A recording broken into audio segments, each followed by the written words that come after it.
ಅನ್ನು ಏರ್ಟೆಲ್ಗೆ ಪೋರ್ಟ್ ಮಾಡಿಸಿಕೊಳ್ಳಬೇಕು. ಖಂಡಿತ ಸರ್, ಈಗಲೇ ಮಾಡ್ತೀನಿ. ಒಂದು ಚಿಕ್ಕ ಸಲಹೆ ಕೊಡ್ಲಾ? ನೀವು ಏರ್ಟೆಲ್ ಸಿಮ್ ತೆಗೆದುಕೊಳ್ತಾ ಇದ್ದೀರಲ್ಲ, ಅದೇ ಸಮಯದಲ್ಲಿ ಏರ್ಟೆಲ್ ಪೇಮೆಂಟ್ಸ್ ಬ್ಯಾಂಕ್ ಖಾತೆಯನ್ನು ತೆರೆಸಿಕೊಳ್ಳಿ. ಕೇವಲ 5 ನಿಮಿಷ ಮಾತ್ರ ಬೇಕಾಗುತ್ತೆ, ಆದರೆ ಲಾಭಗಳು ಭರ್ಜರಿ. ಬ್ಯಾಂಕ್ ಖಾತೆ ಯಾಕೆ? ಸರ್ ನೋಡಿ, ಇತ್ತೀಚೆಗೆ ಎಲ್ಲವೂ UPI ಮೇಲೆ ನಡೆಯುತ್ತಾ ಇದೆ.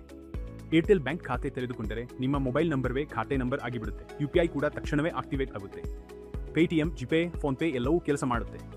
ಕನಿಷ್ಠ ಶೇಷದ ತಲೆನೋವು ಇಲ್ಲ. 5 ಲಕ್ಷ ರೂಪಾಯಿಯ ಅಪಘಾತ ವಿಮೆ, ಹತ್ತಿರದ ಹಾಸ್ಪಿಟಲ್ಗೆ ತುರ್ತು ಅವಶ್ಯಕತೆಗಾಗಿ 20,000 ರೂಪಾಯಿ ಹಾಸ್ಪಿಟಲ್ ಕ್ಯಾಶ್, ಪ್ರತಿ ತಿಂಗಳು 20 ರೂಪಾಯಿ ಕ್ಯಾಶ್ ಬ್ಯಾಕ್, ಅಂದರೆ ವರ್ಷಕ್ಕೆ 240 ರೂಪಾಯಿ ರಿವಾರ್ಡ್.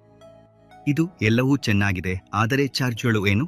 ಸರ್, ಕೇವಲ 199 ರೂಪಾಯಿಯ ಒಮ್ಮೆ ಮಾತ್ರ ಖಾತೆ ತೆರೆಯುವ ಶುಲ್ಕ ಇದೆ. ಈ 199 ರೂಪಾಯಿಗೆ ನಿಮಗೆ 5 ಲಕ್ಷ ರೂಪಾಯಿಯ ವಿಮೆ, ಕ್ಯಾಶ್ ಬ್ಯಾಕ್ ಮತ್ತು ಸಂಪೂರ್ಣ ಡಿಜಿಟಲ್ ಬ್ಯಾಂಕಿಂಗ್ ಪ್ರವೇಶ ಸಿಗುತ್ತದೆ. ಬ್ಯಾಂಕ್ಗೆ ಹೋಗುವ ತೊಂದರೆ ಇಲ್ಲ, ಸಾಲಿನಲ್ಲಿ ನಿಲ್ಲಬೇಕಾಗಿಲ್ಲ. 199 ರೂಪಾಯಿಗೆ ಇಷ್ಟು ಸೌಲಭ್ಯಗಳು ಚೆನ್ನಾಗಿರುವ ಡೀಲ್ ಅನಿಸುತ್ತಿದೆ. ಯಾವ ಡಾಕ್ಯುಮೆಂಟ್ಗಳು ಬೇಕು? ಏನು ಬೇಡ ಸರ್, ಕೇವಲ ಆಧಾರ್ ಸಂಖ್ಯೆ ಬೇಕು. KYC ಡಿಜಿಟಲ್ ಆಗಿರುತ್ತದೆ. 5 ನಿಮಿಷದಲ್ಲಿ ಖಾತೆ ಸಿದ್ಧ. ಹಾಗಾದ್ರೆ ಸಿಮ್ ಜೊತೆಗೆ ಖಾತೆಯನ್ನು ತೆರೆಯಿರಿ. ಸರಿಯಾದ ನಿರ್ಧಾರ ಸರ್. ಏರ್ಟೆಲ್ ಸಿಮ್ ಜೊತೆಗೆ ಏರ್ಟೆಲ್ ಪೇಮೆಂಟ್ ಬ್ಯಾಂಕ್ ಒಂದು ಶಕ್ತಿಶಾಲಿ ಕಾಂಬೋ.